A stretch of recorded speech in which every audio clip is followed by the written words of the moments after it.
Waiting for streaming software to go live. Here we go. Blah, blah, blah, blah, blah, blah, blah, blah, blah, blah, blah, blah, blah. There's a picture. And then, A picture. Well, as long as it's a picture, we don't need the right picture. We just need a picture. that's right. Who cares about those details? Um, then- okay, did that right. Okay. Blah, blah. Okay. Thanks for being flexible, Yvonne. Shall we go? Yeah, go. Okay. Here we go. Make sure this is live. Blue, blue.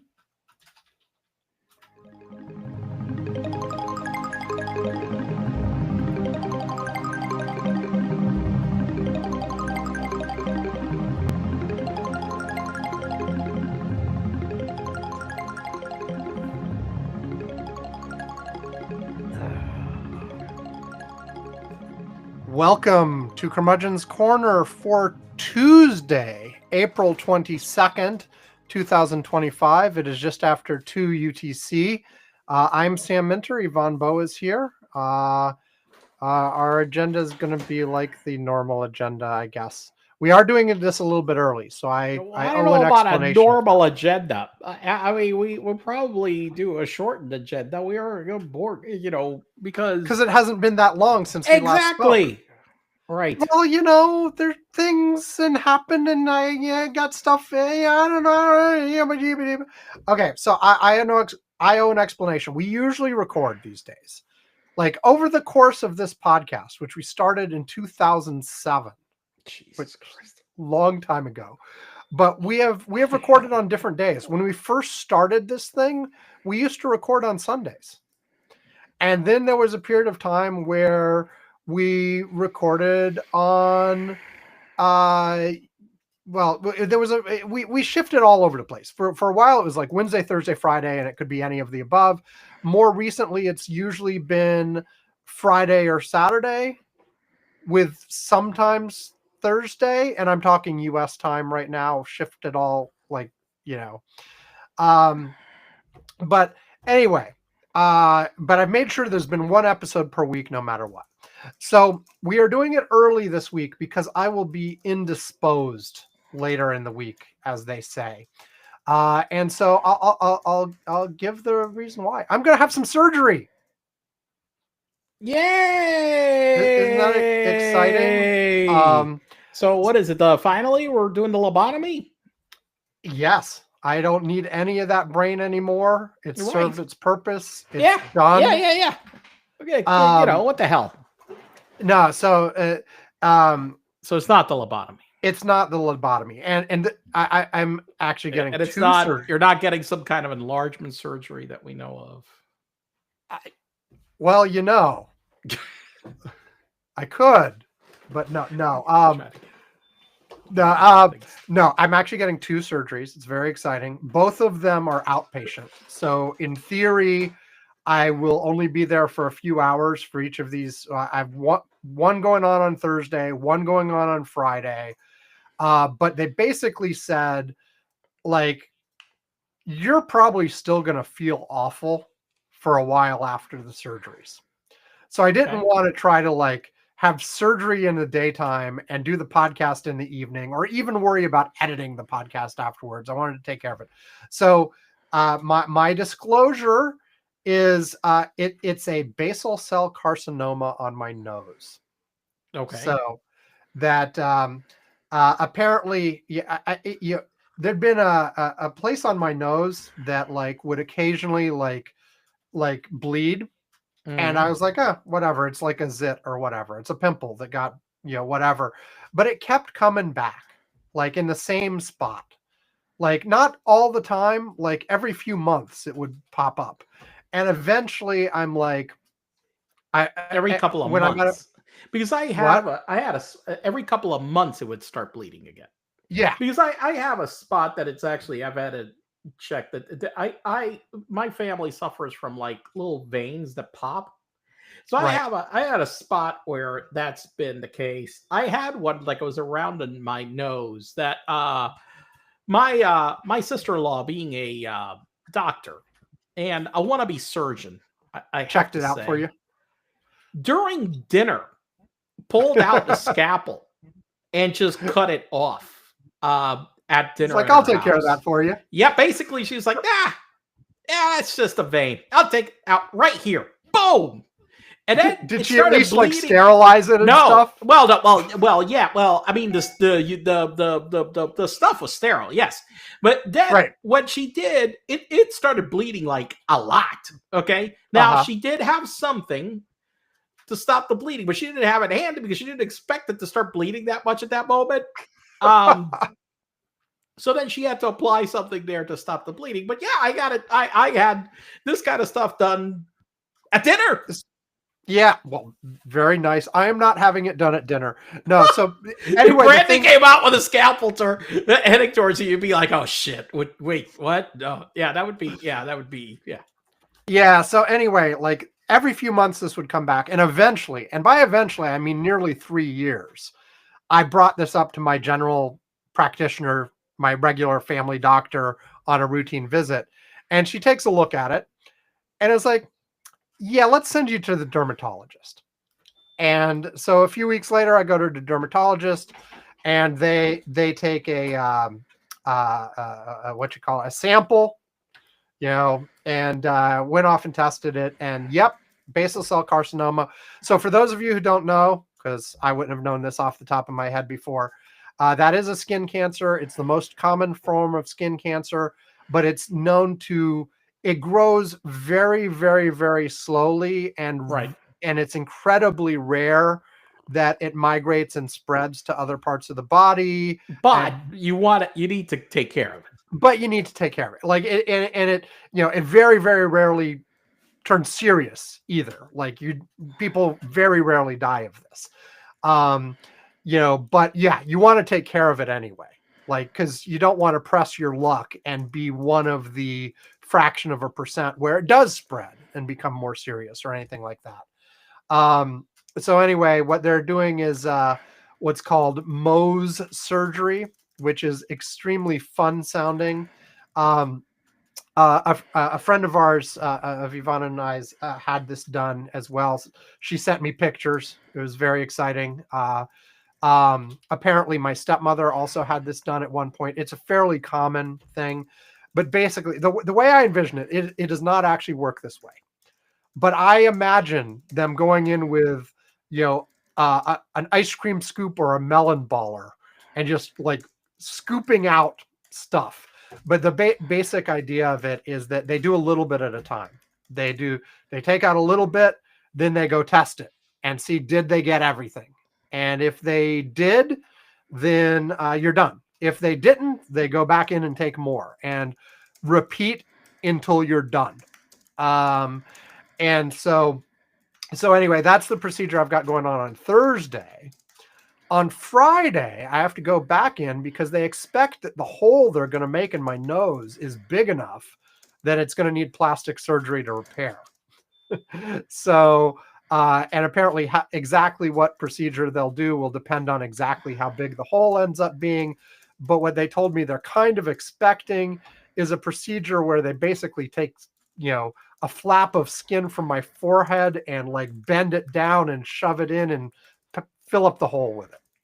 So that's my fun. The Thursday procedure is I'm going to be awake for, but the Friday one is going to be my very first experience with general anesthesia. So that'll be fun, I guess. Is fun the right word, Yvonne?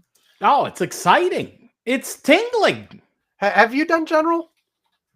No. No. Well, okay. Well, yes, for colonoscopy.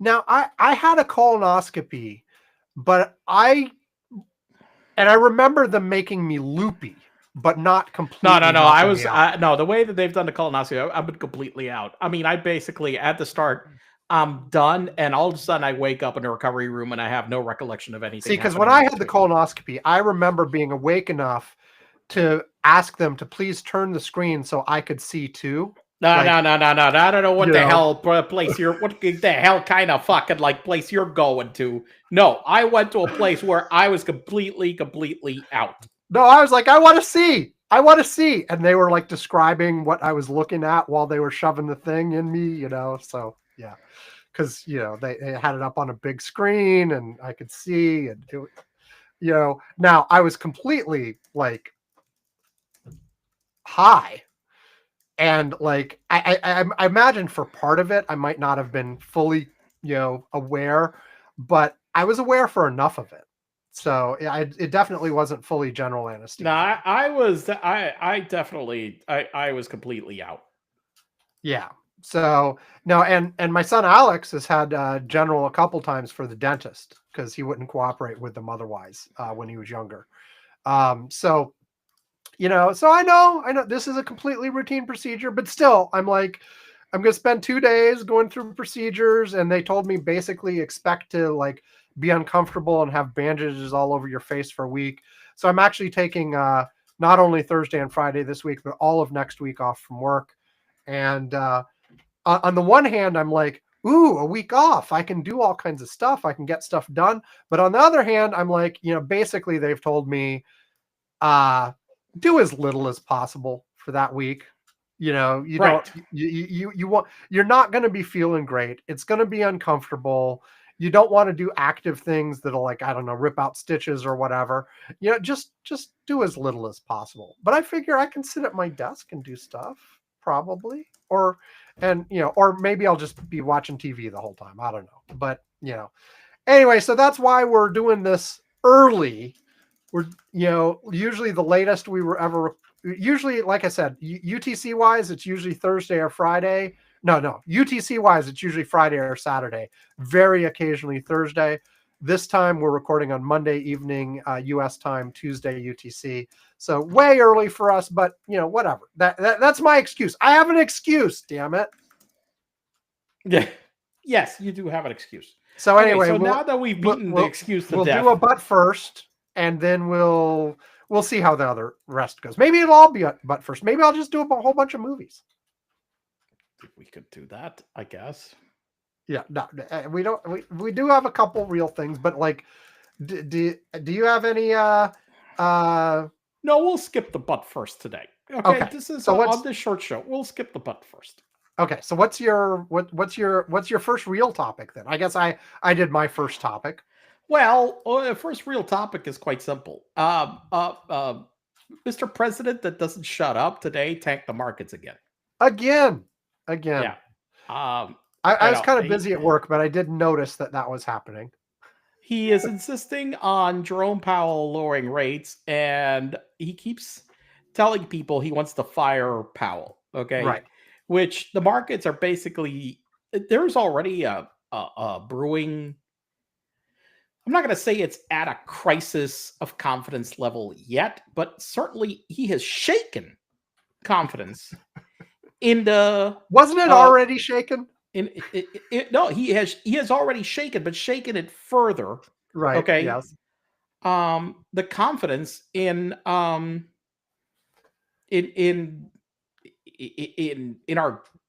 monetary system, an economic system. Mm-hmm. And so it's just, he won't shut the fuck up. And it's why would he? It's going so well so far. A number of reports would indicate otherwise, Sam, that right now, in terms of 100 days for a president, yes, in the modern history, this is about as bad in terms of approval, in terms of markets, in terms of everything that it's ever gone for any president ever. And yet we wonder why he bankrupted casinos. I've heard that's hard to do. It is. It's very hard. I mean, some casinos, and the thing is, bankrupt casinos, not where, there were certain casino companies that borrowed too much money and they had trouble servicing the debt. But the casinos themselves were making money.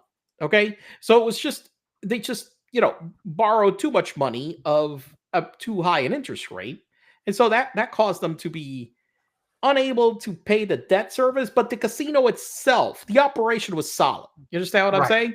Okay. In his case, he did that where he borrowed the money bad, and the casino was run like shit. So so that's how he managed to do that achievement. It's very very how do I say? He's very innovative in that way, and so he's doing the same here. I mean, it's just a bunch of idiot incompetence. He's basically dictating policy. It seems like Scott Bessent is one of the few that are non-lunatics around him. You know what that means, though, Yvonne? Yeah, what? He's going to fire him fired soon? any day now. Yes, any day now. I don't know. Because he keeps telling him to calm down, not do crazy things. Well, he's been doing stuff not in that way, as far as I've heard. The one thing that he did the last time, I think he did call on some people to appear on Fox Business News. Well, which, by the way, we found that's how you talk to him, right? And talk about how bad shit is. And then what he did is that apparently he showed him some kind of simple charts on the problems with the bond market. Yeah. And I guess he could understand those. He said, hey, you're trying to drive down interest rates. Look at this. They're selling them off. It's going the wrong way. Mm-hmm. Every time you yammer about this. So that kind of helped for a little bit, but it hasn't held. He keeps yammering away. By the way, another interesting thing, that they had to negotiate 90 trade deals in like 90 days. Yes. How many do you think he's done? None. You would be correct. Well, they're all going to come on day 89. That's what it is. They're going simultaneously. That's what it is. Here's the thing. I presume a few of these will actually get negotiated. I mean, he doesn't actually have to do 90. There's like 4 or 5 that really matter, right? And as we've talked about before, it could just be like, we change 1 comma in whatever agreements already existed, and he can declare victory, and you're done. It doesn't have to be a substantive change. I mean, he's going to... Here's the problem. There's 90 of these. Here's the other thing, okay? Look, some people are just right now refusing to play ball. Well, and like... They're just so pissed off. They're like... They're just like, fuck you. We're not going to play ball. Well, right, because there's no... Even if you did, there's no trust that anything you do would matter. Like... You mentioned, last week you talked about in a different context the renegotiation of NAFTA, right? Right. Well, and it changed some really minor things, and Trump declared very victory. Minor. But here's the thing: Trump got into repudiating. Yeah, Trump got back into office and he ripped it to shreds. Right. So what good was that agreement? Right. What good was that Canada and Mexico going and negotiating with him when just a short amount of time later he would just, just renege on everything? Yeah. Yeah. I mean, he's doing that left. Like most of what he's doing with tariffs is violating one previous agreement or another. And, someone like pointed 20 out of those countries around that number had free trade agreements with the United States already. And someone pointed out, like, it's not just like a standard bit of international affairs that everyone has typically assumed in the past is that if a country signs a treaty or signs an agreement, even if it's not an official treaty, then subsequent governments of that country are still bound by that agreement. And so, you have governments come and go, but the new government respects the previous agreements.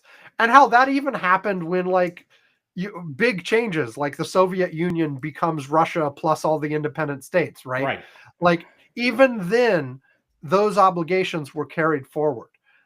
Donald Trump has shown that he not only doesn't care about agreements signed by other presidents, he doesn't care about the agreements he signed himself.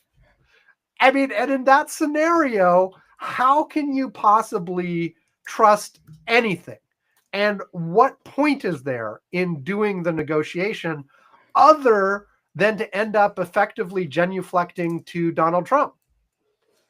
And and maybe in the short term he'll let you off the hook. Like, I mean, we had a couple rounds of this at the beginning with Canada, Mexico, and Colombia, where basically he's like, tariffs, and then they're like, hey, why don't we do this that we were going to do anyway? But why don't we do this? And he's like, okay, delay in the tariffs.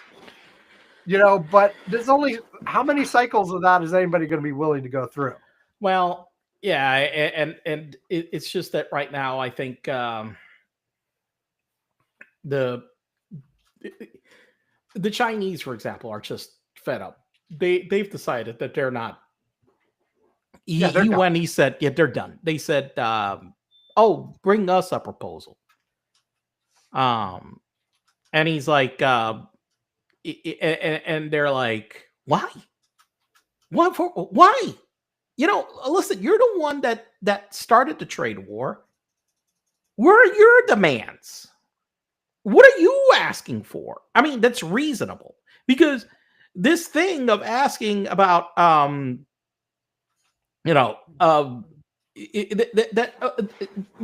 he's asking for, like, to balance the trade, it's just nuts. Okay, it just doesn't make any sense. I mean, how do we do it? What you want us to balance the trade? How? What the hell are we buying from you that we could use for an extra couple of $100 billion in terms of merchandise? Because again, they're not looking at services. They're not looking at anything else. Right. No, I figure, and like everybody has made as an example, it's like the whole thing, like going to a grocery store and getting pissed off at them. Hey, I have a trade imbalance with you. You need to buy back from me, like, $12,000 a year of stuff. So, like, it seems like, and I know the impact on some countries will be significant.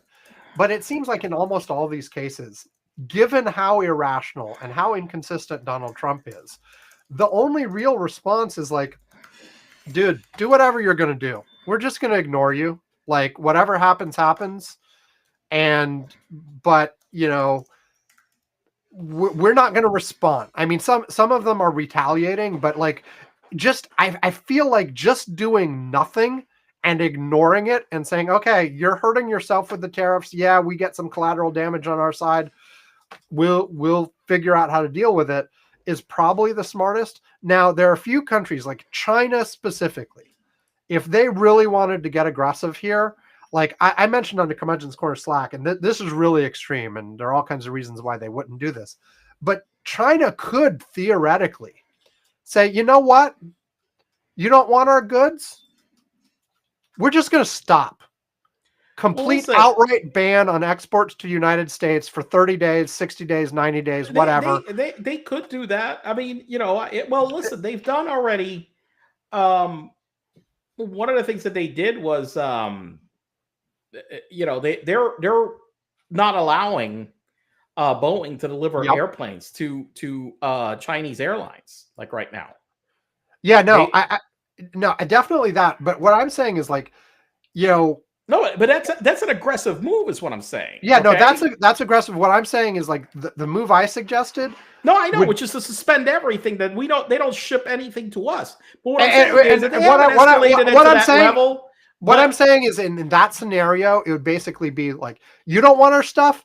Feel the pain of not having our stuff, because you have no idea how much of what your people consume on a daily basis is from here. Right. And like, see how long it takes until you scream uncle. Right. I mean, yeah, they could do that, but that also would be quite economically painful. It would hurt them too, absolutely. China has shown through what their response to the pandemic was, they're willing to accept some pain. Listen, they're already accepting pain, like right now. Look, there is a lot of canceled orders, increased costs. shit like that is already happening with these tariffs in place, like right now, and they're accepting that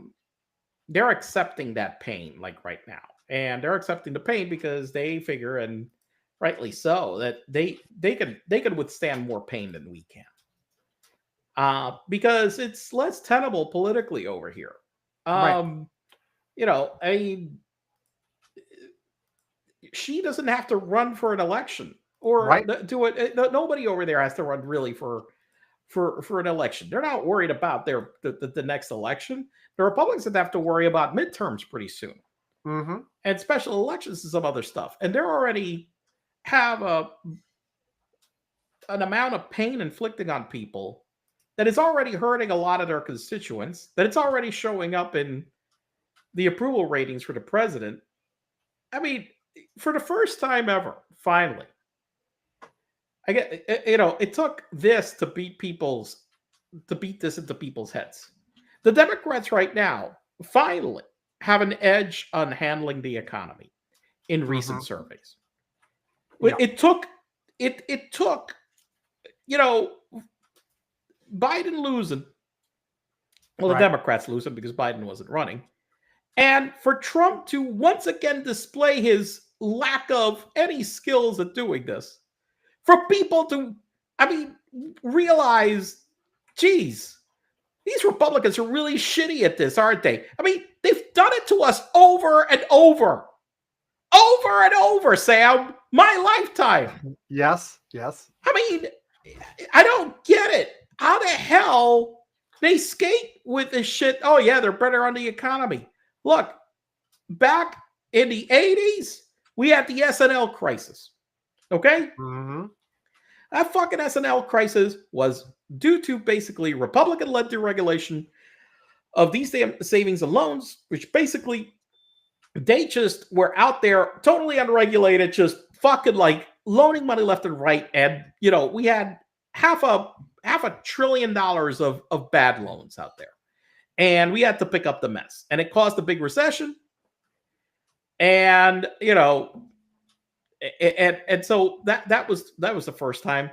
Then W came along, more deregulation, fucked us again with, the 2008 crash, which was the biggest part of it was also deregulation of the financial sector. Once again, they nailed us with lack of oversight, and the financial sector just took crazy risk again and fucked us over again. Okay. Second time. Okay.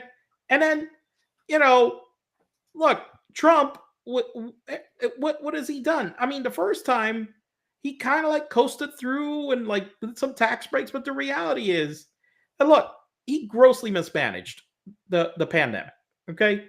Yep. That's just a fact. Okay. The pandemic was way worse, and people have been at each other's throats and angrier because of him. Yep. Period. End of discussion.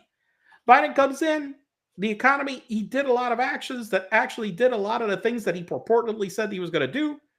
Infrastructure week, Sam. Remember how many infrastructure weeks we had under the first Trump? He didn't pass a single fucking infrastructure bill. Biden gets the wall. Oh, yeah, we got about 3 or 4 miles of wall. And then Biden passed an infrastructure bill, and then this motherfucker comes back and he starts like basically trying to undermine it, even though it's the shit that he wanted done in the first place. Yeah. I mean, this guy is just... Oh, and bringing back manufacturing, also undermining that one, because, I mean, Biden knew that you can't just force them to bring the factories back. So, hey, let's big incentives. Hey, let's target certain industries. Let's go and let's electric cars, clean energy, that's important. It's not just like let's bring back sneaker manufacturers. Yeah. Right. Like the survey showed. Let's do clean energy stuff, but let's do the future, because the past, hey, we're not gonna... Yvonne, clean coal is the clean coal. Yes, I forgot. We're gonna do the fucking beautiful clean coal. Beautiful clean coal, something like that. Yes, yes, the beautiful clean coal. What the fuck, man? So he goes and he spent the whole fucking weekend trying to badger Powell to lower rates. Yep. Pete on our Slack mentioned, probably quite accurately, that and I'm pretty sure he is right on this, that part of the reason why Carter inherited such a bad financial situation was because Nixon did the same thing in the early 70s with the oil shock and shit, because inflation was going through the roof and the economy was in the crapper, and then he like had wanted the Fed to lower interest rates. Problem is, as I've said here repeatedly, is it's very inflationary. And so, Carter wound up with this inflation that was like raging because of all this shit that Nixon had put in place, between the oil embargo and that kind of stuff, the policies that he did that weren't helping that situation, and he wound up in a very difficult situation. And so this shit is likely to do the same kind of crap. It's not a great outcome, Sam. Now let's mention for a second, like, the scenario, like, according to the law as it exists, Donald Trump cannot actually remove the Fed chair. That's correct. Yes. Now, but look, it being illegal hasn't stopped him. Him from trying. Now, if I understand correctly, he could theoretically remove him for cause, and that's the loophole, because he can make up a cause, right? And then the question is, like, well, what's the, who adjudicates whether the cause is good enough? Because it would have to go to the courts. It'll have to go to courts. It'll have to go up to SCOTUS, and then SCOTUS will have to decide, like, can the president decide on his own authority? Sam, have you noticed something that's happened the last couple of weeks with SCOTUS? They have been going against Trump more often. But not just that. It's not just going against Trump.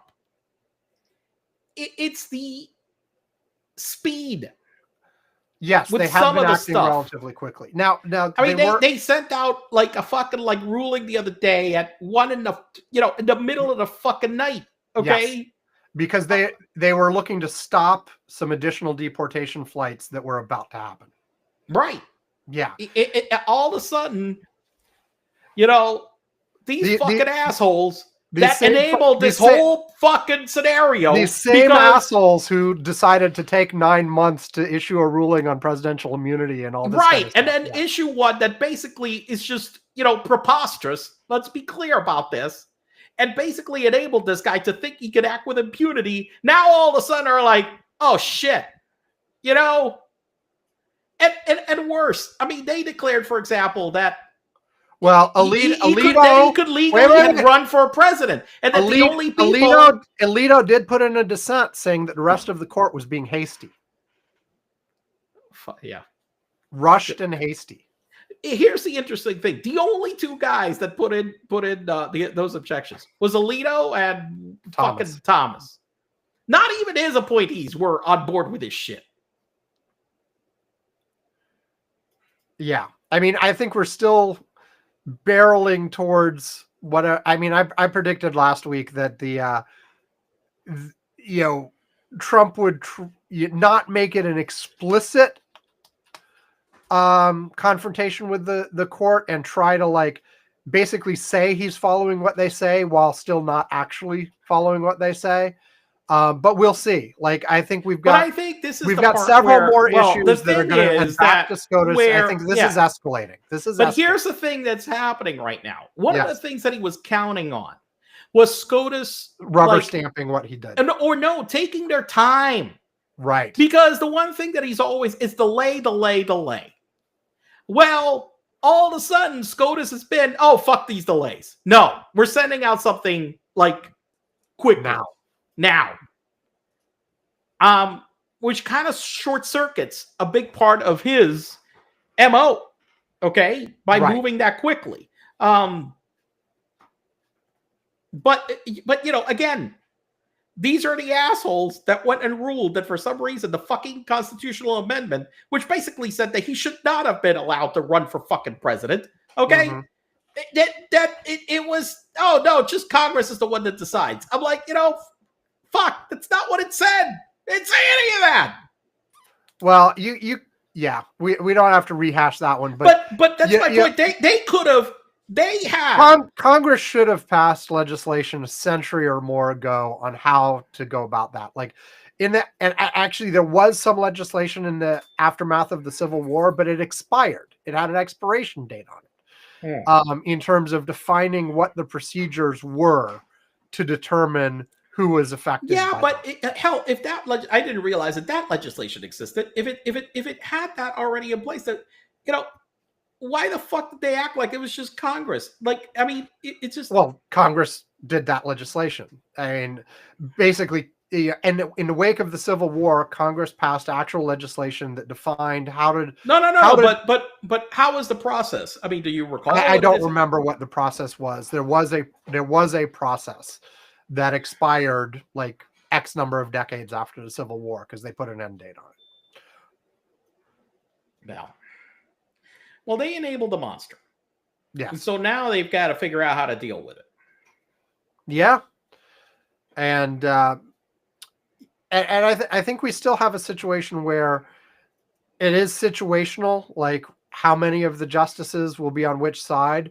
But we've had a sequence of cases over the last couple of weeks where the court has clearly had the majority for, yeah, no, this is not okay. Yeah. Like, and the only two guys that are like just on the hard line on some occasions, because even in one case they went 9-0, they were like totally unanimous. But in the ones that the only guys that are peeling off are Alito and Thomas. Right. So we shall see things up and down in the courts. Any market predictions for the rest of the week? Oh, I don't. It depends what crazy thing Trump says tomorrow. The futures were up a little bit today. I don't know. Let me see how Asia's doing right now. Let me go and put it on. I mean, I don't know. I did turn it off, but I mean, I don't know. It's just look. It's we're not going back to highs anytime soon. I'll tell you that right now. You think it'll be a while? It's going to be a while, except in gold. Gold keeps soaring. It's just ridiculous the amount of the percentage that gold is up right now. Since I bought gold in early February, right now it's up 16%. Okay, It's not even 3 months. Nice. Okay, it's just crazy that gold is up that much in such a brief period of time. Okay, let's take a break, and then we can do at least two more things. We'll see about more than that. But so this break, I mentioned last week that the next break was supposed to be a Wiki of the Day break. Oh, wait. I was going to give the Asia market something. They're kind of flat. Asia's maybe a little bit down, kind of flat. Nothing to write home about right now. Okay. And so anyway, futures for tomorrow. Yes. They were showing up last time I checked, slightly up for the U.S. So buy. Yeah. Right? Buy the dip? Is it time to buy the dip yet? No, it's not time to buy the dip. Try to tell people it's not even close to buying the fucking dip. Maybe, look, if Trump has a heart attack tomorrow, then it's time to buy. What if you've just stuck to and maintained dollar cost averaging over this whole period? Just keep at it? Well, listen, I one thing I would say is during this time, I think that if you've got a program like buying, say, your IRA, for example, like your 401k, depositing, you should continue buying because these are at low prices. What I'm saying is that if you sold a significant position, like a few months, like the gold I sold, I am not moving right now from gold into something. I expect at some point to do a pivot on that, but it's not right now. Right. Okay. It's not, and I don't expect it to be in the next couple of months either. Okay. So anyway, I was saying last week I was supposed to use a Wiki of the Day break, but I didn't have time. I didn't prepare it. So this week, as I was going to prepare the Wiki of the Day break, my son Alex came and had a specific request. Like I normally just pick randomly one of the 3 current Wiki of the Days whenever I include one here. But Alex did not want that. Alex had a specific episode from last year that he wanted me to include. So we went and found that episode from last year. It was from last June. And I will use that as the break. It's not the special Curmudgeon's Corner version of Wiki of the Day. It's the actual full episode. But here we go. A special Alex selection for a Wiki of the Day that is especially meaningful to him and that we hope will be meaningful to you too. Welcome to Featured Wiki of the Day, your daily dose of knowledge from Wikipedia's finest articles. The featured article for Wednesday, June 26, 2024 is torture. Torture is the deliberate infliction of severe pain or suffering on a person for various reasons, including punishment, extracting a confession, interrogation for information, or intimidating third parties. Some definitions are restricted to acts carried out by the state, but others include non-state organizations. Most victims of torture are poor and marginalized people suspected of crimes, although torture against political prisoners or during armed conflict has received disproportionate attention. Judicial corporal punishment and capital punishment are sometimes seen as forms of torture, but this label is internationally controversial. A variety of methods of torture are used, often in combination. The most common form of physical torture is beatings. Since the 20th century, many torturers have preferred non-scarring or psychological methods to provide deniability. Torturers more commonly act out of fear or due to limited resources than sadism. Although most torturers are thought to learn about torture techniques informally and rarely receive an explicit order, they are enabled by organizations that facilitate and encourage their behavior. Once a torture program is begun, it usually escalates beyond what is intended initially and often leads to involved agencies losing effectiveness. Torture aims to break the victim's will and destroy their agency and personality and is cited as one of the most damaging experiences that a person can undergo. Many victims suffer both physical damage, chronic pain is particularly common, and mental sequelae.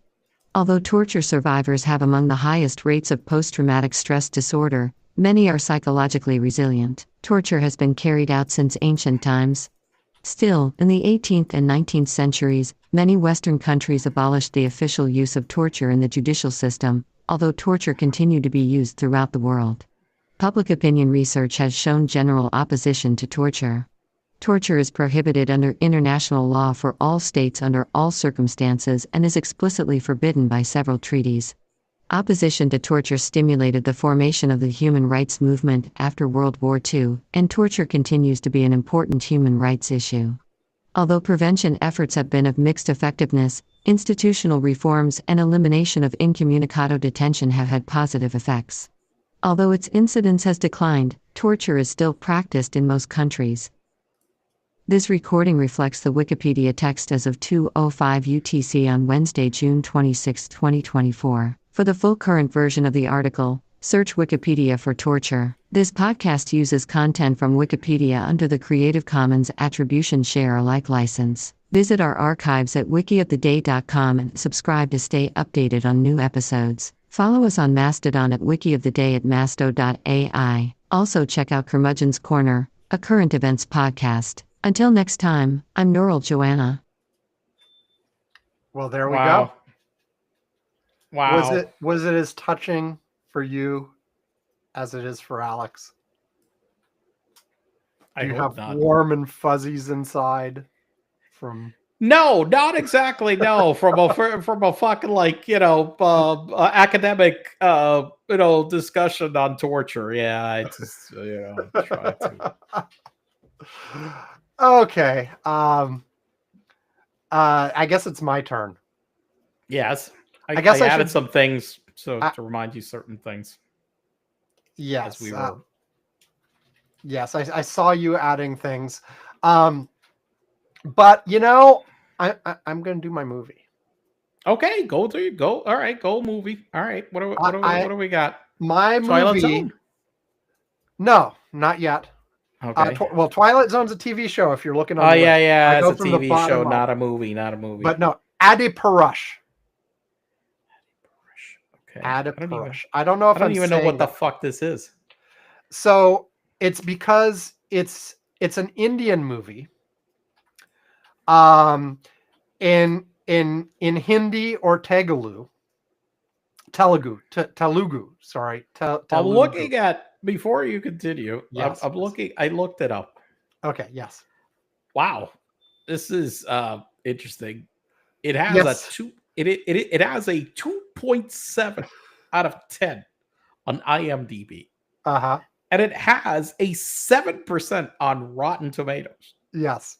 Holy shit, that's not good. I mean, a 2.7 on IMDb has to be one of the worst movies on IMDb. It has to be. So let me tell you. So first of all, this is the first one we've watched that's like an Indian language movie. I think we watched the Hindi version with English subtitles. But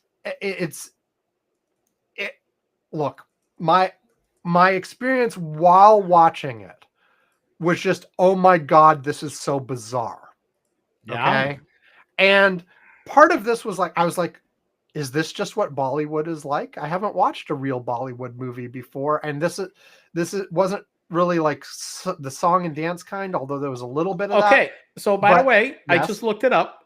Yes. It is ranked as the not the worst one on IMDb, but it is 30th. 30th. Okay. Yes, it is. It's a bit, that basically means there's only 29 movies that are worse than Nip on IMDb. Yes. So this was, so just to read the Wikipedia summary real quick. The name translates to The First Man. It's a 2023 Indian mythological action film inspired by the Hindu epic Ramayana.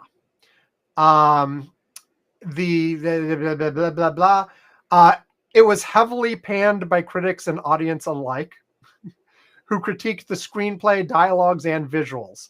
It emerged as everything, basically. There's nothing good about it. Not the writing, not the acting, and not any of the special effects, not the filming, nothing.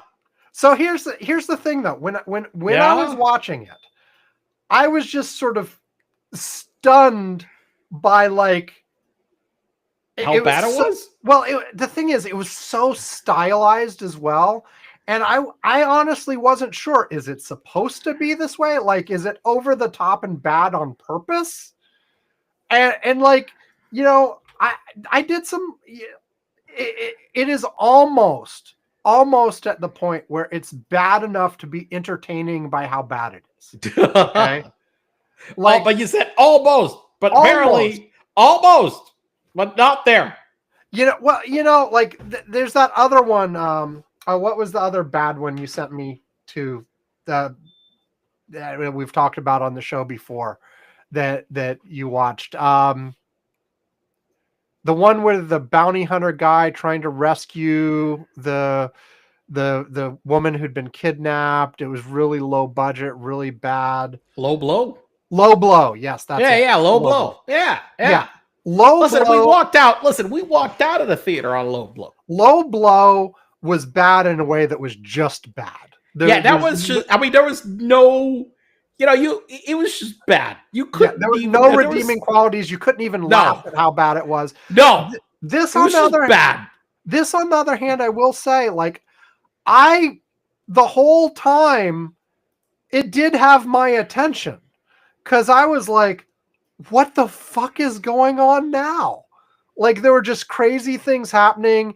There were just weird special effects. Like, apparently one of the criticisms this got when it was released was apparently there was a trailer that went out where the special effects were really horrible. And so they improved the special effects before they released the movie, but it was still really bad. And, you know, but they're just sort of, the whole thing was surreal. It was surrealistic, and like, and it just, I'm actually going to give it a thumbs sideways, not a thumbs down. Wow. Because while I could not by any stretch of the imagination say this was good, the whole damn time I was intrigued. I was like, what the hell is going on? What is happening? Why is this happening? Now, some of it, I'm sure, is because like I'm not familiar with the Hindu epic that this was based on. If I was, maybe I'd have more context. But I had none of that going into this. So it was just all just weird and bizarre.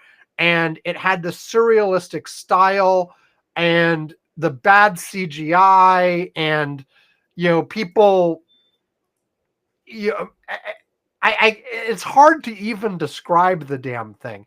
It all super saturated colors. Anyway, like I'm not, it was 179 minutes long. I can tell you right now, I would not want to watch all 179 minutes again. Oh, Jesus, 179 minutes. Holy shit. Fucking 3-hour movie. Yes. And Oof. But I will say it's worth watching at least a few minutes of. Like, if you can find where this is streaming and watch a few minutes of it and just get a flavor, maybe skip around, fast forward, rewind, pick random spots in the middle. Like, the plot is incoherent enough to an outsider who doesn't know this that I don't think it matters where in the movie you start. You just pick a random spot and watch 5 to 10 minutes. And you'll get the idea. And, again, my fundamental reaction was being stunned. Being like, what the hell am I watching? I don't get it, but it's somehow still drawing me in to like not quite a train wreck kind of way, more like, and I honestly haven't done this, so I'm talking via anecdote, but like some kind of psychedelic trip, it's just like weird and bizarre and colorful and, so I don't have any real psychedelic trips to compare it to in my history, but it's what I imagine that would be like. So there you go. Thumb sideways for Adipurish. Adipurish. I don't know the right way to pronounce it. I'm sorry. Better. ADIPURUSH. And you're giving it a thumb sideways. And I'm pretty sure I watched the Hindi version, but apparently it was released both in Hindi and Telugu from the beginning. But it didn't matter. I don't know either one of those languages. So I mean, so I watched. That's what I was going to say. I'm like, what the hell? Like, what makes a fucking difference? But I'm like, I'm assuming obviously it's subtitled. Yes, I watched the English not dubbed. Subtitles. Okay, we watched it with English subtitles. Yeah, I try to be like, I try to avoid dubbing, like for almost everything. Like I will search out the subtitled version. Like we aren't at this yet, but there was a Godzilla movie that we watched later from this, where the first place I found it streaming was dubbed. And I actually went and bought a DVD of the movie so that I could get a subtitled version instead of a dubbed version. When I was in Puerto Rico, when I was growing up, movies in the theaters were... Actually, I haven't been to a movie in the theater in Puerto Rico, but I'm assuming this is still the case. They're always subtitled in Spanish. Okay, Puerto Rico, they did not play dubbed versions, and thank God. Okay, they always had just subtitled versions of all the movies. Okay, but on TV, local TV, everything was dubbed. Okay, all the TV programs, everything was dubbed. And at first, growing up, I mean, I was like, whatever. I didn't know anything else. But when I first started, except movies on TV, movies at the theater, right. Then when I started to be able to get some of these versions, like a lot of it, like in English, because I knew English. Okay, so it became like really, really irritating. Where I was just like, I don't want anything else dubbed ever again, please, if I can avoid it. I just cannot. I really. The ones that I will say that actually were not that bad Well, actually, no. Let's change that. They were Cartoons. actually good. The cartoons. I will say that I don't know if they did something with it additionally in order to make it that it wasn't dubbed. But watching the Flintstones in Spanish, you know what? Listen, I mean, they got some guy that did a good Fred Flintstone in Spanish. Okay, all right. Right. And you don't have it, so it worked out. It was actually pretty good. Okay, the Flintstones in Spanish, they were funny. Okay, whereas almost every other TV program that was dubbed was just, it was just annoying. I mean, like, the thing is with live action, you definitely have the misalignment between what you're seeing on the screen and the talking, and that does go away in the cartoon because like it's a voice actor anyway. Yes, it's a voice actor anyway, right? The lips don't match exactly anyway, No. But even there, I feel like I would want that. Like, I don't have a current show like this, but there are shows on my list that if I ever start them, are cartoons where the original language is not English. I would still seek out the original language. Just to be more authentic. For most of them, you're right. It just happened to be that the Flintstones in Spanish turned out to be pretty damn good. Whoever they got to play the characters in Spanish actually worked out very well. And the names they picked in the translations were also hilarious, okay? Because they didn't it wasn't Fred Flintstone in Spanish. It was Pedro Picapiedra, okay? And that name was actually pretty damn good. Barney Rubble was Pablo Marmol, for example. And all those names are names that you talk in Spanish. It's one of those things where that one, so whoever did it really took the time. No, we got to make this right so this works, okay? And they really did, whoever they picked for the voiceovers and whatever, they had a very similar, like, they knew how to play the character, okay, right. As well. So they did a good job. But on many of them, they reuse the same voice actors for a whole bunch of fucking TV programs. So it's really annoying because it's like you're watching, say, the $6 Million Man, and then you're watching Magnum, and I'm like, what the fuck's the same goddamn voice on both different programs? This is really annoying.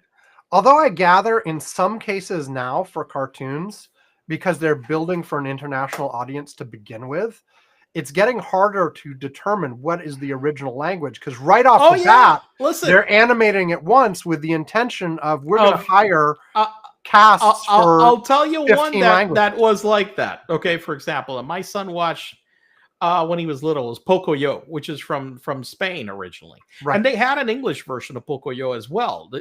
They actually had two different English versions. I remember one for British English, for American English. And the one I've watched all three versions of Pocoyo. And so the thing is that one was one that really, it's very obvious that they planned it for all three languages. But I will say, I definitely liked it. It's a lot better in Spanish. That one, I cannot argue that one. I was like, to me, it was like a little bit annoying. I'm like, oh fuck, there's God, we recorded an English episode. Yeah. The thing is, even if they know from the beginning they're gonna, have voice acting casts for like 20 languages, they're writing the episode first in one language. That's the one I want to find. Because that's the one that's going to be most natural and closer to the intent. Yeah. But if I don't know the language, I'm still going off the captions, and there's still liberties taken with captions. One of the things, one of the things, if nothing else, you have to translate the idioms to something that makes sense. For the language you're in, because like you'd be like, what?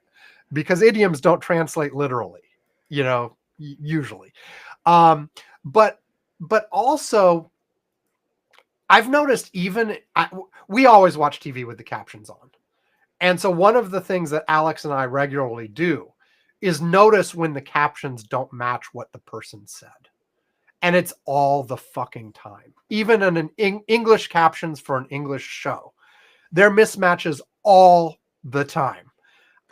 Most commonly, it's like shortened phrases, like where, they simplify the sentence. Sure. To get it on the screen. But sometimes it's just completely different. And it's like... I'll tell you the one that was like hilarious beyond that was I always loved when they translated movie titles for posters, Mm-hmm. where it's just that some of the movie titles played, but some it was just like, wait, what? It's called in Spanish.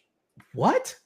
We were like, we were just, laughing. I'm like, what the? I mean, the names that they picked make just no sense, like whatsoever. You were just like, okay, sure, well, I don't know. So anyway, Okay, all right, your turn. Pick a topic. My turn. Pick a topic.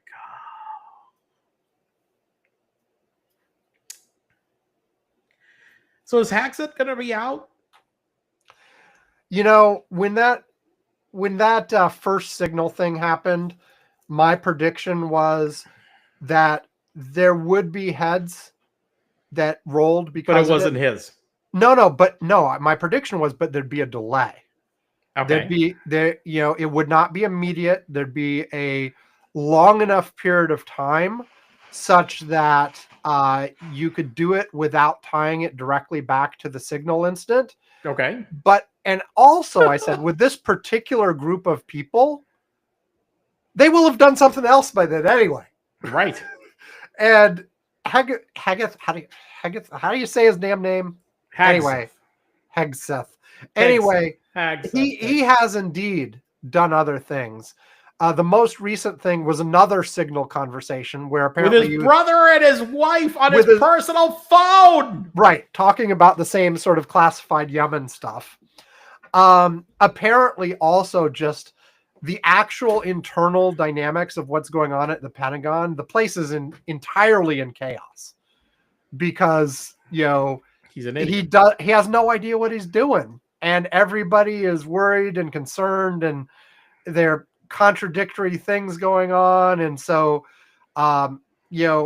apparently, things aren't going well at the Defense Department anyway. Plus, you got this stuff going on, and he did something else too, didn't he? Didn't he do something else too? I don't remember. And apparently, Trump's rapid response team a few hours ago, retweeted something, a report from somewhere else, talking about how Haggith was on his way out. And it's like, oops, they so far haven't it's not official, right? There was an NPR report saying that the administration has started to look for his replacement. That's the most solid information we have right now. Yeah. But that there is no official statement that says he's out. He's still acting like he's there. He said this is all bullshit. There is one thing though. I will say this. Trump did a very strong defense of him today. Okay. In my experience, every time that one of these guys comes out in a strong defense of somebody, it really means, this guy is toast. Yeah. Usually the "we're 100% behind him" statement comes about 5 minutes before the knife in the back. Correct. Yes. Yeah. Is this some kind of a record if he's gone, say, in the next couple of weeks? Is this some kind of record for the shortest tenure of a Secretary of Defense? Ooh, good question. Let's see if we can find out anything about that. This has got to be some kind of record. Wikipedia. Let's see. Okay. Okay, let's find out how far. So far, he's been 86 days. Should we count? We're not counting acting. Not counting acting. Because apparently the acting Secretary of State immediately before Haggith Defense was Robert G. Salesis, who served for 5 days. Okay, but ignore the acting. So he's at 86 days. Lloyd Austin was 1 day short of 4 years. Mark Esper was 1 year, 109. Let's look for anybody under a year. Yeah. Elliot Richardson in the Nixon administration, 114 days. Hey, this is close. So we're at 86. So why not Elliot Richard? Okay, if we fire him right now, you'll break the record. we could break the. Well, I still haven't gone all the way back. That's just. Then we had Clark Clifford. Yeah. 325 days. That's higher. Shit, that's way higher. 356 days for George C. Marshall. And then that's it for Secretary of Defense. Now, Secretary of Defense replaced, like, that was only created in 1947. So, like, what was the predecessor for it? Let's see. Okay, so what happened was the reason why he wound up leaving SecDef is because it says after only 3 months as Secretary of Defense, Richardson becomes Nixon's Attorney General, a move that would put him in the Watergate spotlight. So I guess that was like, I guess he had gotten rid of the previous Attorney General, so he wound up needing somebody, and he said, "Okay, you. Yeah. It was the Secretary of War before it was the Secretary of Defense. Let's see if any of them are shorter. The last Secretary of War, Kenneth Royal, under Harry Truman, 61 days. Whoa! So why was that? The hell? What happened with this guy?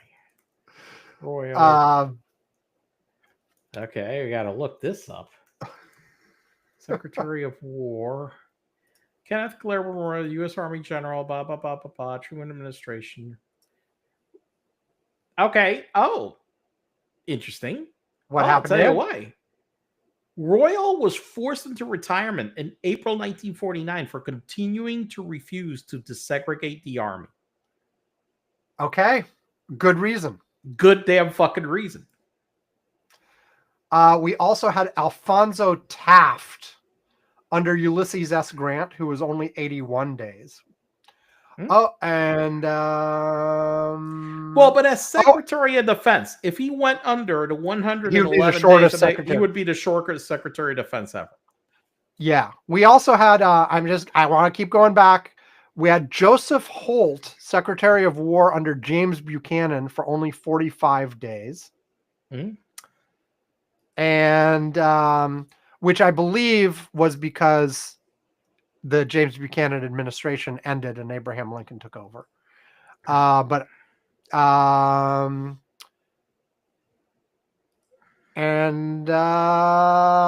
that it? Is that it? That's it. Going back all the way to George Washington. Those are all the ones under a year. There you go. So we're close to record-breaking territory if it happens soon. His days are numbered. I think the only question is when. Right. Like, I mean, Donald the guy's an Trump.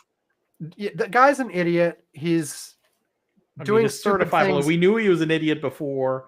The fucking Senate still confirmed him, even though they knew he was an idiot. And look, we're talking idiot by Donald Trump standards. Exactly. We're talking idiot by Donald Trump standards. Yes.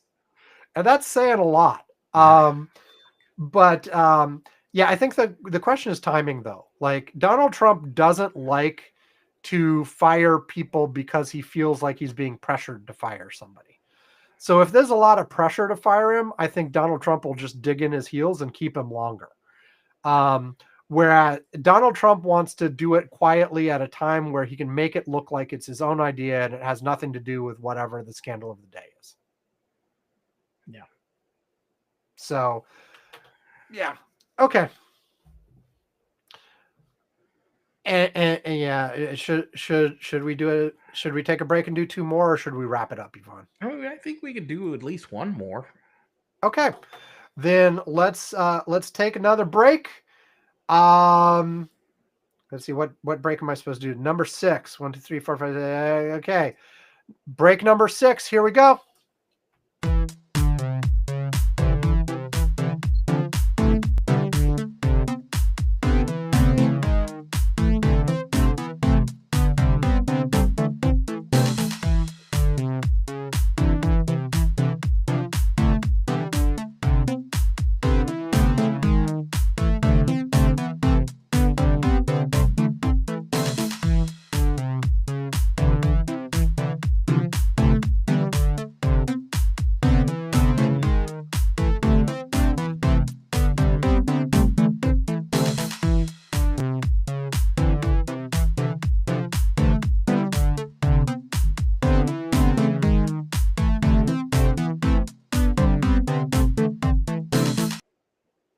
Okay, we are back.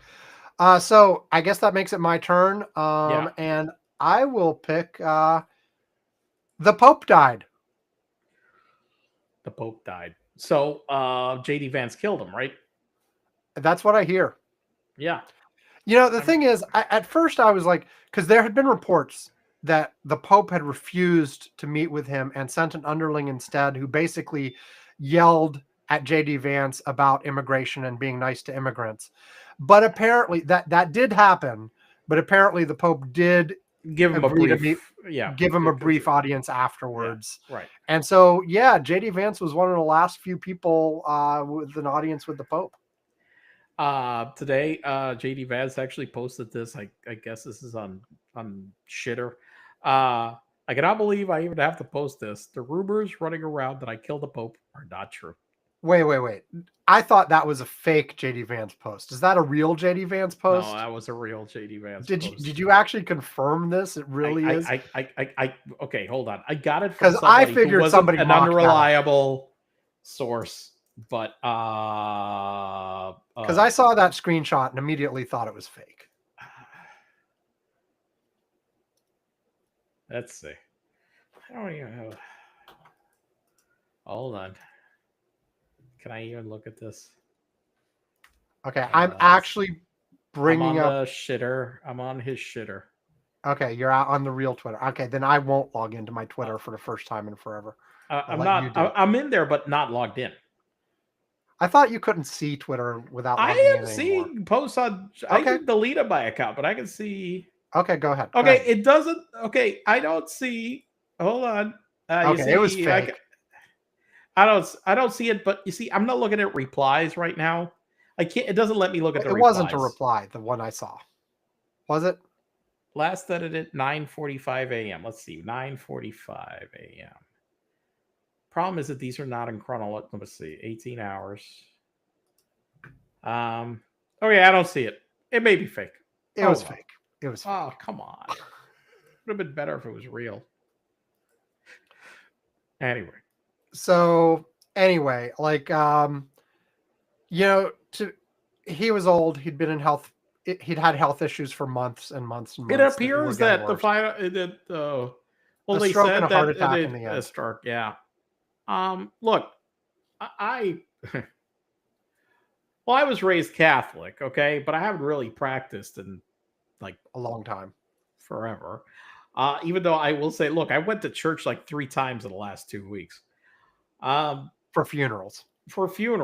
I mean, one of them, honestly, like we said, like I think I mentioned this earlier. I mean, look, a lot of us may not practice Catholicism anymore, but you're like, in that case, it was just like, well, it's the only thing we knew how to do. What the fuck else did we do? After he died. So, we did a mass. I got nothing. We got nothing else.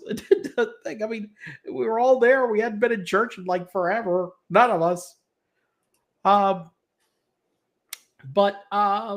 the one thing is that even though I might have, Pope Francis is one of the popes that I agreed with on more things than any in my life. There were a couple of things where him and I did not agree. But I will say that on 90+% of the shit that he was trying to do, he was right. Compared to other Catholic popes, he was quite liberal. Well, I mean, compared to some recent popes, you got to remember Vatican II Council going back that made a whole bunch of the changes to the current church, including like not giving mass in Latin, for God's sakes, because nobody knows fucking Latin. Okay? And shit like that happened, we need to bring back Latin. Sure. I'll go take some classes. We can start doing the show in Latin. Yeah, I'm sure everybody will love that. But those changes like that, where there are a whole bunch of changes that happened, and so that was a very revolutionary event. Yes. And then we had a number of more conservative popes along the way, including Benedict, who it was so bad that he wound up basically resigning because it got so bad. Well, and Pope Francis he resigned for health reasons. He's still fucking alive. Well, is he? I thought he finally Yes. Died. He's still alive. He's still alive? Yeah. Okay. Let's see. I'm just double checking you. Oh no, he died. Okay, sorry. He died 2 years ago. 3 years ago. No. At 95. Yes. Okay. Yes. Okay, so he did die a couple of years ago. But he was alive a hell of a long fucking time after he quit. Yes, he was. I mean, almost 10 years. But I thought the reason he resigned was because he felt like he was no longer up for the there was a lot of pressure around. I mean, his health wasn't great, but there was a lot of pressure around him to fucking resign, especially because of a lot of the scandals related to child abuse and a whole bunch of things that he had done around that and related to that. Yeah, he was just, yeah. So he felt a ton of pressure. But Pope Francis was a guy who was a man of compassion to everybody.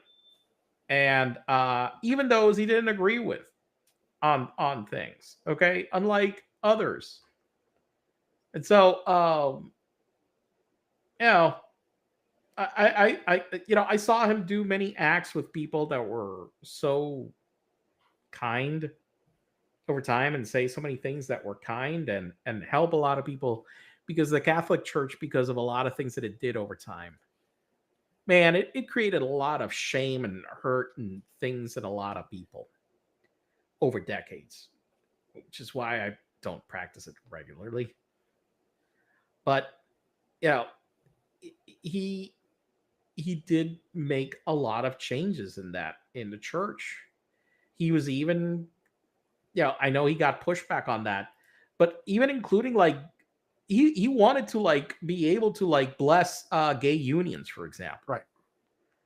And when you hear that and you've been a Catholic and you're gay and, if you're in that and you hear that, man, the message that you're sending to people who feel that they can't leave their religion, but then all of a sudden, this guy is saying, hey, you're not this person that so many others in the religion like would despise. That's such a that brings so much to people. It really helps people that have been indoctrinated in this, told so many bad things about themselves, and then all of a sudden a man in the leadership goes and says, no, you're not less. No, you're not whatever. We really, we value you. I saw today a video where there was a child that in Italy that was in an event that the Pope was, and the child's father had recently passed away. And the child's father had been an atheist, okay? And he had been, he's a very small kid. He must have been like 6, 7, or 8. And his father had actually, even though he was an atheist, he had 4 kids and he had baptized them all. And the kid was at this event with the Pope, and the kid was sad. His father had recently died, and he had a question. And he asked somebody because he didn't want to say it in public. And then the Pope said, no. Look, and he has my son's name. Well, not exactly. Emmanuel, not Manuel. Come talk to me. Come talk to me. So he talked to him in secret, and he talked to him. He comforted him. He sent him back, and he asked him if, hey, I could tell everybody what he said. And he said, he came to me with a question. My dad was an atheist. Is he going to be in heaven? And he gave him a very comforting answer, to him. That yes, that look, you said he was a good man. God is not going to push away a good man. But saying those kinds of things to these kids that have been taught this, when you're hearing it from the Pope, the comfort level that descends on these people that really truly believe that this is the ultimate word, it's big. And that's the thing that he did more than everybody else. He really took the time to say things to comfort people instead of shaming people and instead of Mm. like making people feel bad about themselves. And so, yeah, it's sad that he passed away because he really did that a lot. I saw that there's another video. I didn't realize that a few years ago. He invited a whole bunch of very famous comedians around the world, including Jimmy Fallon and some others and whatever, basically to thank them for something important. He said that you guys all make people laugh. And it's so important for the joy of the world to have people like you that come and like make them laugh. And I wanted to show my appreciation to all of you in making the world a happier place. That was really cool. I gotta admit. So yeah. So a couple things there. One, I'd made a joke both on the Curmudgeon's Corner Slack. Well, did I do it on the Slack? I did it on Mastodon and Blue Sky. About, well, now I know what the popular wiki of the day is going to be, because it's always like a big guy. Right. But I was wrong. Just a few seconds ago, while you were talking, what was it? Popular wiki of the day came out. Well, it was Pope Benedict. It was the Pope. It's just the wrong Pope. Well, and here's why. Because for wiki of the day, I have a rule that you can't be the popular wiki of the day twice in 100-day span. And Pope Francis, he was the popular wiki of the day back in February when he was hospitalized. He was hospitalized. So it's too soon. So he didn't qualify. And so it dropped down. The number of views yesterday for UTC, the number one page views on Wikipedia was Pope Francis with 2.9 million page views. Number two was WrestleMania 41 with 980,000 views, but that also had been a previous popular wiki of the day, like yesterday or something, or the day before, I forget. And so number three was Pope Benedict the 16th. And so that fucking WrestleMania, for God's sakes. I was just listening to people talk about this. I don't, I will say that when I was little, yes, I think like my brothers watched this kind of like wrestling stuff on TV. And I think I watched it for a little bit, but then I don't know. Sometime in my early teens, I was like, what is this bullshit? This is horse shit. What the fuck is this shit? This is ridiculous. But I was just seeing a whole bunch of adults today talking about, oh my God, WrestleMania, I gotta be there, gotta go. I'm like thinking, what the fuck is wrong with all of you? It's just, this thing is just stupid. Complete bullshit. It's stupid. It's ridiculous. But people really love this shit. Yeah, I know. So back to Pope stuff for a second. The one other thing to talk about on the Pope is I've only lived through a couple of these, but the selection of the new Pope is fascinating. Oh yeah, the sort of ancient. Okay, I just recently watched that damn movie Conclave. Recently. Okay, I gotta tell you. Up. Your last segment should be Conclave. Thumbs up on Conclave, by the way. Okay. It was really that movie was really good. The movie was really good. I don't know what to expect. I can't remember why I wound up watching it. I think my mom because my mom was like, hey, I want to watch this movie a few months back. And I was at home with her and I'm like, okay, let's watch it. What the hell? And I sat her watching it. I'm like, shit, this thing's good.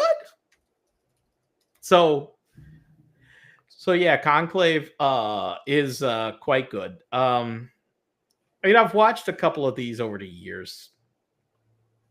Very interesting process. Mm-hmm. I mean, most of it's in secret, of course, but you get they're all behind closed doors, and you wait for the white smoke and all this. And there's a lot of there's a lot of speculation in terms of like, okay, did Francis appoint enough cardinals so that whoever is the next pope will like be a pope kind of like Francis, or not quite? Like we had from Pope John Paul II to Pope Benedict, we sort of went backwards a bit, so what's going to happen this time? We don't know. Like apparently Francis did appoint quite a few cardinals, but is it enough? Well, one thing did he appoint them with that in mind? I don't know. The processes of the inner workings of the Catholic Church are, to me, still something that is just, it's. I mean, It's it's still like, out of another century. yeah.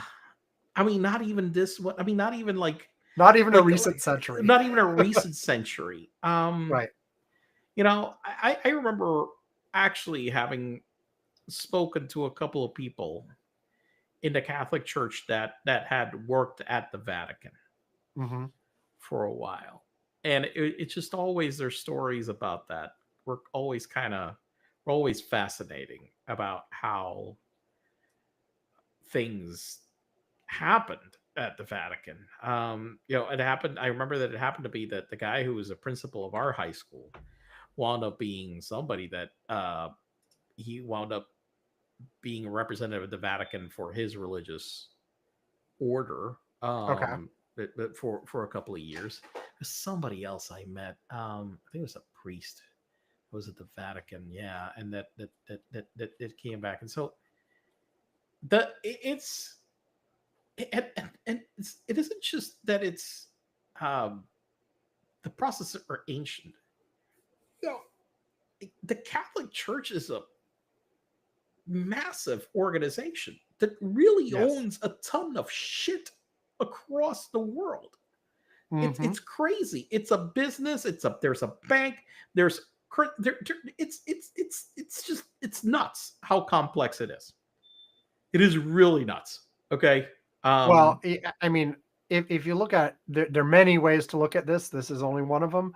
But in some senses, the current Catholic Church is actually the successor to the Roman Empire. Basically, You know, yeah, it's what's left of the Western Roman Empire.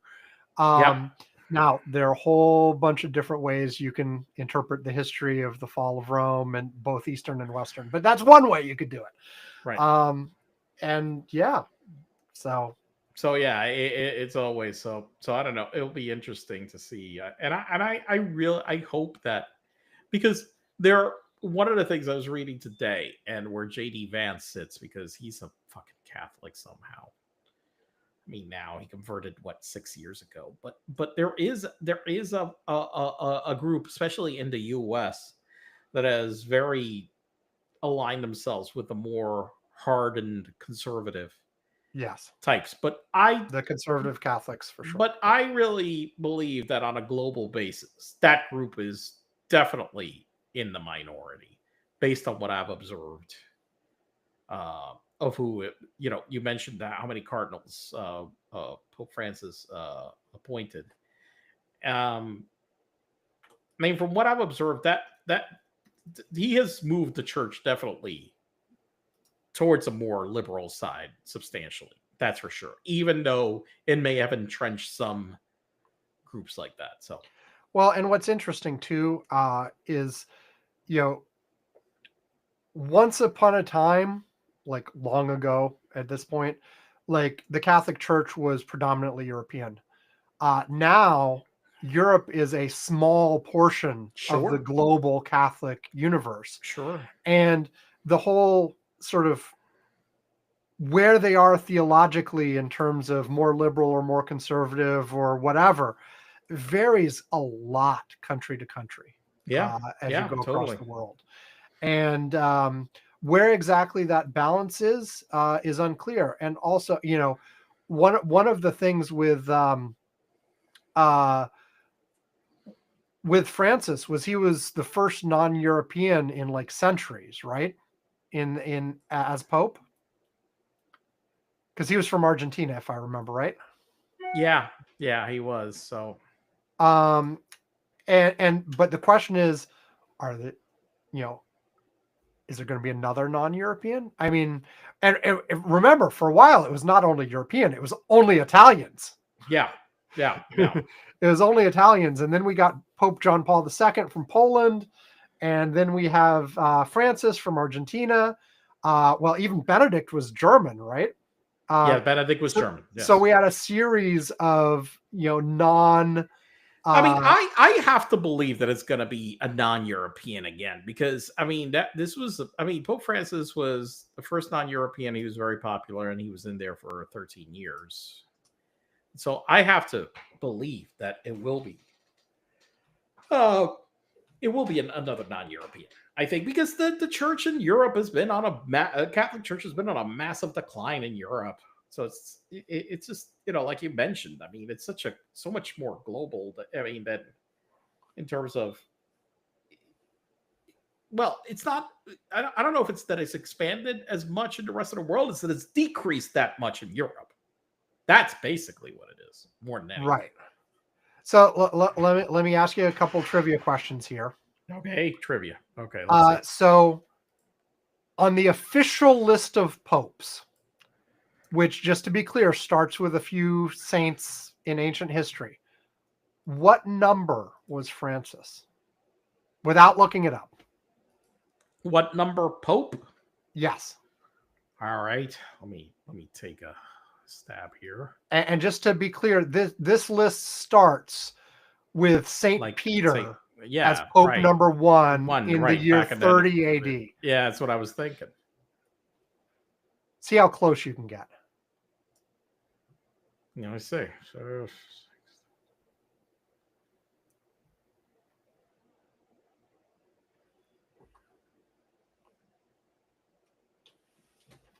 I'm going to say around 200. 266. Oh, not bad. I wasn't that far off. Okay. The 200th Pope, let me just look that up real quick. 200th Pope was Urban V in the 1300s. Wow. 1362 to 1370 was when he was Pope. And he was French. I was guessing around 60 popes every 100 years, so I wasn't that far off. Okay. 60, you mean 60 every 1,000? I mean every 1,000, yeah. Yes. Right. Exactly. Somewhere around there. But I guess that at the beginning there probably had to be more because lifespans were shorter. Probably. And there was lots of violence. There were a lot of popes, I think, who didn't die naturally. I could be wrong about that. Just yeah. Anyway. Okay. Was conclave your topic, or do you have one last thing you want to talk about? No, I think we need to wrap up, Sam. Is that one more subject? I think we need to wrap up. We are done. Thank you, everybody, for joining us. You know the deal. Curmudgeons-corner.com for our archives and all the ways to contact us, transcripts, everything you could possibly want, including a link to our Patreon. If you want to give us money at various levels, we will do various things that are exciting and new, just like the Love Boat. And at $2 a month or more, or if you just ask us, we will invite you to Curmudgeon's Corner Slack, where Yvonne and I and a bunch of listeners are chatting and having fun throughout the week, sharing links to news, talking about things, whatever. So, Yvonne, how about one highlight from the Slack? Well, before I get to that, I checked something. For example, in the 3rd century, there were 30 popes. Okay. In the 20th century, there were 10. So, yes, at the beginning, we were going through a lot more popes. Yeah. Okay. Yes. So yeah. Let's see. All right. We have what do we got here? We got a lot of stuff. Hey, Sam, did we just find aliens? No, we did not. So there was a story that was making all the popular rounds of the best evidence yet for life on another planet. It basically claimed to detect chemicals in the atmosphere of a planet about 120 light years away, if I remember correctly, that on Earth is only known to come from life, particularly certain kinds of sea life actually created it. And if you look at the popular news stories, they're all very breathless about this, etc. I waited a couple days. I did did share it with the Curmudgeon's Corner Slack as soon as I saw it, but I waited a couple days for sort of science creators I trust to give their take on it. And they're basically lots and lots and lots of ifs. I mean, even the first story said this requires confirmation, but first of all, even with all the assumptions they make, there's a 99% chance it really is this chemical, but they make a lot of assumptions. They make assumptions about what kind of planet this is that there's not really full agreement that it's actually that kind of planet. In terms of like the general composition of the planet, water versus hydrogen atmosphere versus whatever. Well, but the thing is, I guess that it's probably not. We can't rule it out though yet. No, we can't necessarily rule it out, but like for this to actually be life, you have there's several layers of unlikely things that still have to happen. Like, right. And so part of it is like first of all, there's these whole bunch of assumptions. Even if those assumptions are true, then there's a chance that it's not really this chemical. It could be something else. They could have misidentified the chemical. And even if, and even to have they had to make a whole bunch of assumptions to even think it was the chemical in the first place. So if any of those assumptions are wrong, then it's definitely not the chemical. But even if those assumptions are right, there's a chance they're wrong about it being the chemical. And then even if it is the chemical, just because we don't have evidence of that chemical being uncreated on Earth without life doesn't mean it can't happen somewhere else. Doesn't mean it can't happen. And in fact, we have found this chemical on comets. We have found this chemical on interstellar clouds. So we know it can be created without life. Or maybe it landed there because of life, and then the life wasn't there because the comets are maybe thousands of years old. So anyway, this is a tantalizing piece of new evidence, but it's nowhere close to being actually okay. Yeah, this is life. Okay. Another sad news that I need to communicate that was on our Curmudgeon's Corner Slack. I know everybody will be disappointed by this, but Fire Festival 2 has been postponed. Sorry, guys. I was going to go. It was. Oh well. Yeah, it's canceled. Well, it says it's postponed. Postponed, right? Postponed. Yeah. Postponed until we actually do find the aliens. Right. So we can invite them. Yes. I'm sure the aliens will be so thrilled with the Fire Festival. JD Vance can go. Yeah. JD Vance can be the host.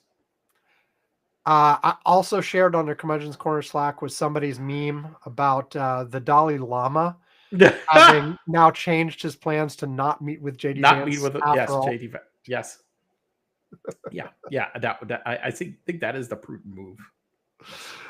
Okay, we are done. We are out. If I were the Dalai Lama and I had agreed to a meeting with JD Vance, I know that I would be. Hey, how about we cancel this fucking thing?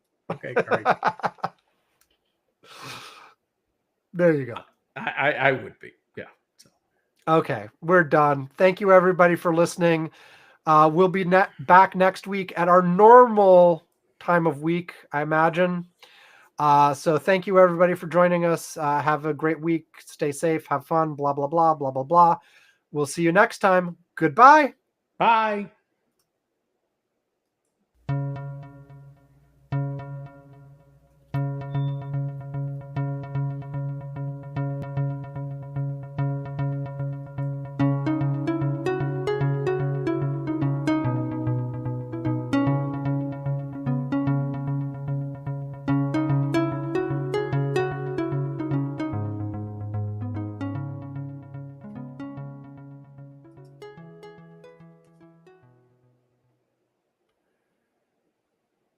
Okay, Yvonne. Good night. All right. Well, let's see. Let's get this thing uploaded.